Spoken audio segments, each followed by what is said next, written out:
Hi there YouTube, this is Daniel back again with another YouTube video.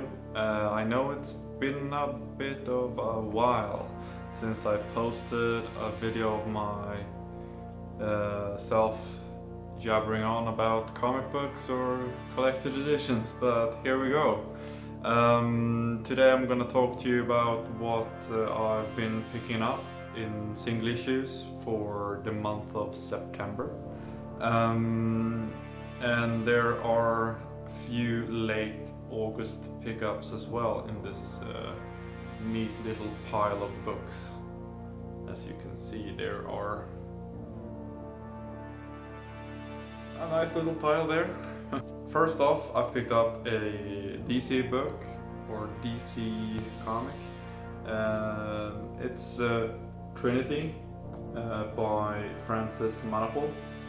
I really did like the art in this. The story was a nicely paced, little low-key story. A bit slow, but I kind of liked it. And I do really like the panel layouts in the beginning of the book when they show each of the main characters, like Wonder Woman, Batman, and Superman. Just like this, they use the emblem of the character as the panel layout. It's kind of neat. Here's another example of Batman's panel layout. I did like this, so I'm intrigued. I'm looking forward to the next issue, and we'll see when I end up getting that one. Apparently I might get it a bit later than everyone else. I also picked up a Vertigo title this month, and this one I've been looking out for a while now. I saw it in a solicitation in May, I think, and I just got intrigued by the story of it, or the pitch for it. It's Frostbite by Joshua Williamson and Jason Sean Alexander on art. I do really like the art that Mr. Alexander create, and the story itself is intriguing. It's basically set in the future where mankind has accidentally created the next ice age, and we are 57 years into this ice age, and there are people suffering from a disease called frostbite. And this disease, frostbite, it basically is manifesting itself as in if you contract this disease, you basically freeze from the inside and out. It's a really intriguing little story, and it's gonna be a 6-issue miniseries, and I'm excited to continue this one. I really did like this first issue here, and the cover is amazing in my opinion. Next I have this image book by Jonathan Hickman and Tom Coker. It's the Black Monday Murders. I do like Hickman when he's writing these what may be considered as a conspiracy theory heavy story, and this is about banking in New York, and there are this is totally fictional, of course, but they use the names of real families and people like that. And there are occult elements in this as well, and it's basically a double size issue, so it's 52 pages of story. It's really nice book, and I'm getting the second printing of the second issue because I was a bit late on jumping onto this one or starting reading it. So we'll see when I get that one, but I'll probably get issue 2 and 3 at the same time. Next I picked up the third issue of Red One. It's written by Xavier Dorison and art by Terry and Rachel Dawson. The art stays consistent in this one as well. The stories takes off just where issue 2 left off. So I got what I wanted to know what would happen in that situation where they left off, and it's still this funny action-packed story where this Russian spy basically is ordered to become America's next great superhero, and it takes place in the 70s, so it's a lot of fun. So apparently they do this this creative team, they released 2 issues last year, and then they're releasing 2 issues or maybe 3 issues this year. I think it's just 2 issues.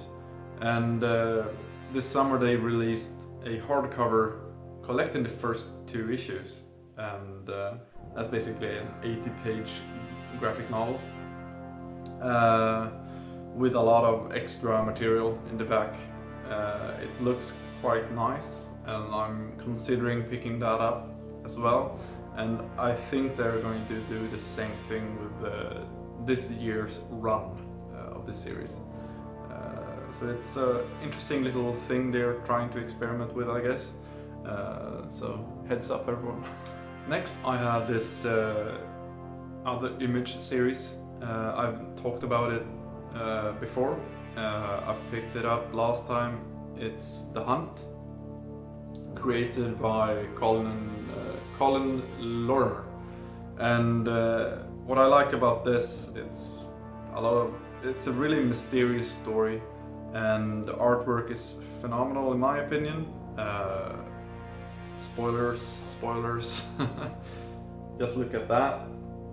I do like this occult or magical story, and apparently there might be different factions amongst these beings that exist in another plane, and there are these certain people that can see them, and apparently our protagonist here is one of those people. I don't want to spoil anything too much about the story. As I said in my first pickup video of the single issues, I really did like this, and this builds upon that. So I wasn't disappointed when reading the second issue. The third issue was never sent to my comic shop, so hopefully it will arrive this week or next week. You never know. But I do want issue 3 as soon as possible. Next I have another Image series. Basically the rest of it is Image series. And this one is called Hadrian's Wall. I got intrigued by this premise of this story. It's basically a self-medicating, pill-popping private investigator that gets a job to investigate a possible murder on a space station, and that makes it basically a locked room murder mystery in space. The creative team, of course, created another series called Cowl, and the creative team is Kyle Higgins and Alex Siegel, with Rod Reese on art. They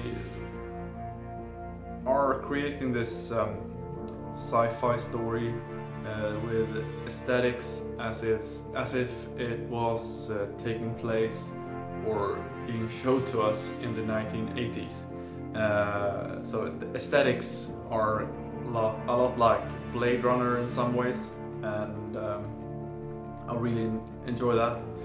The art is a bit hit and miss for me. Sometimes some panels are amazing and some panels are a bit meh. But I do overall enjoy the story, and I'll just give you a bit of sample art.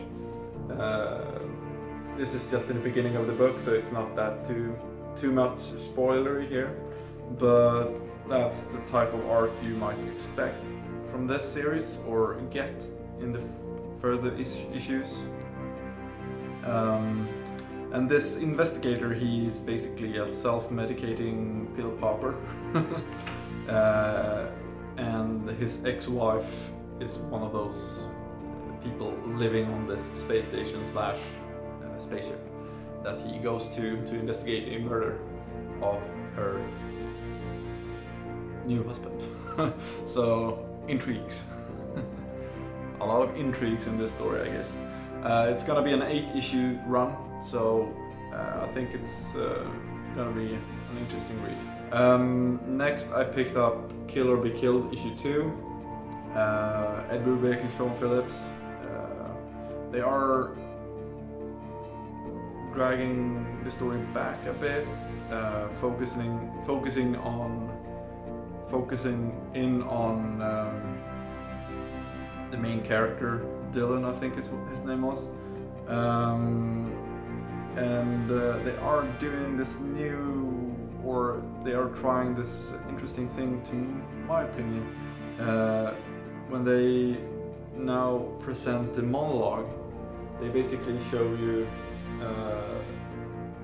images in the center of the book, and on the margins they print text. So the text don't really block any of the images, which helps the art out a bit, I think.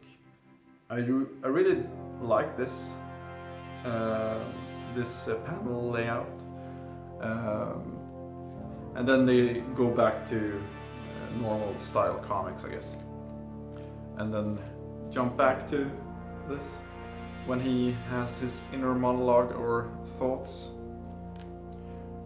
And at the back of the book they print some words from the creator, and then an essay from, this time from Devin Faraci, and it's about old boy and vigilantism in this South Korean movie, which I find interesting to read. It's not essential reading, but it's interesting to read. And the last issue in this little haul, it's basically another image title by Rick Remender and Jerome Pena, and I've been looking forward to this one for a long time now.